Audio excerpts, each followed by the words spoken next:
5,000 years ago, there was nothing. Nothing except him, the great spaghetti monster in the sky. Everything was dull until he decided to create the universe, and a bunch of planets, including Earth.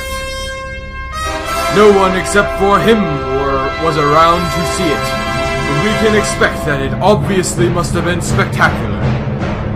We now go to an artist's representation of what that event must have been like.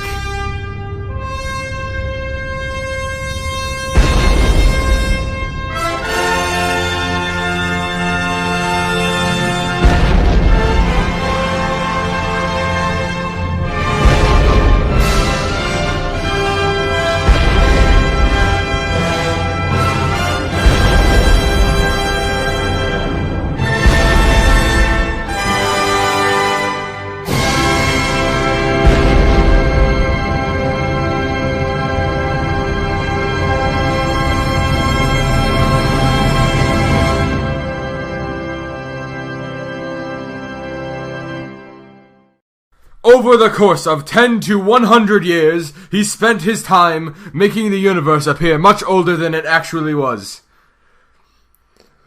After all of that was said and done, the FSM, Flying Spaghetti Monster, had realized the Earth was quite dull itself, and began to fix that.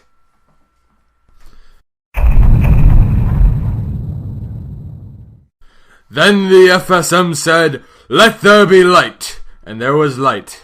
And the FSM adjusted his willowy eye stalks and saw that the light was good. And the FSM divided the light from the darkness. He called the light day, and the darkness he called night, or prime time. So the evening and the morning were the first day.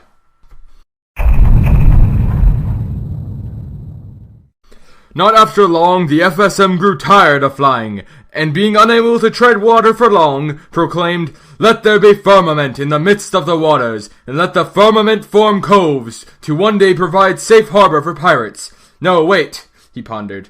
"Firmament is a stupid word. Let it be called land, since firmament ho sounds even stupider than just plain firmament."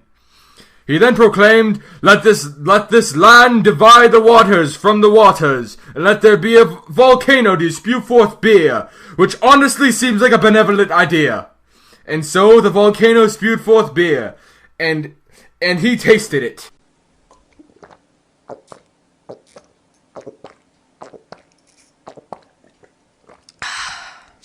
And declared it to be quite good. So the evening and the morning of the second day.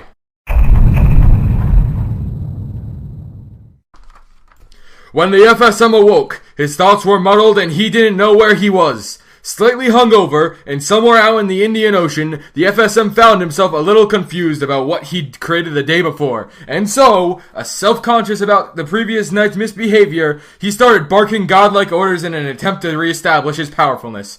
And then the FSM decided to organize. He said, "Let the water underneath the heavens be gathered together in one place, and let the dry land appear," having forgotten about Day 2's firmament command, and he called the dry land Earth, having only yesterday come up with the term land.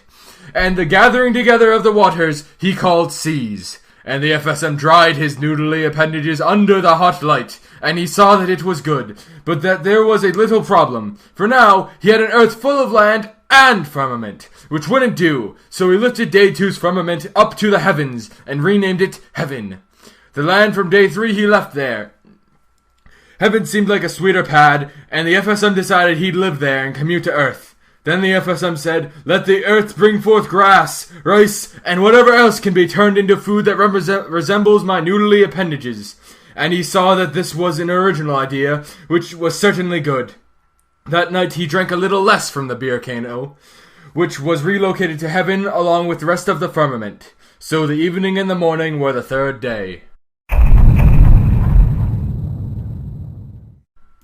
At this point, the FSM was a little sore from overexertion. It was difficult for him to find a comfortable resting position during the night, which was darker than squidding pasta would eventually be.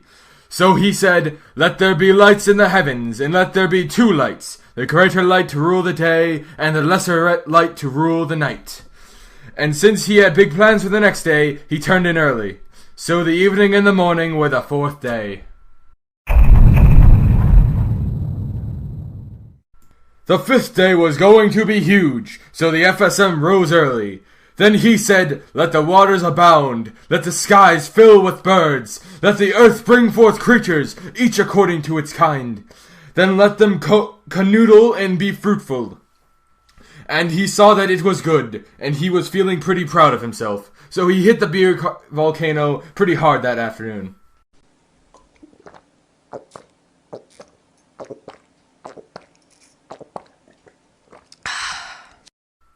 Later that evening, he rolled out of bed and landed hard in the firmament. And this, fair reader, was the true Big Bang.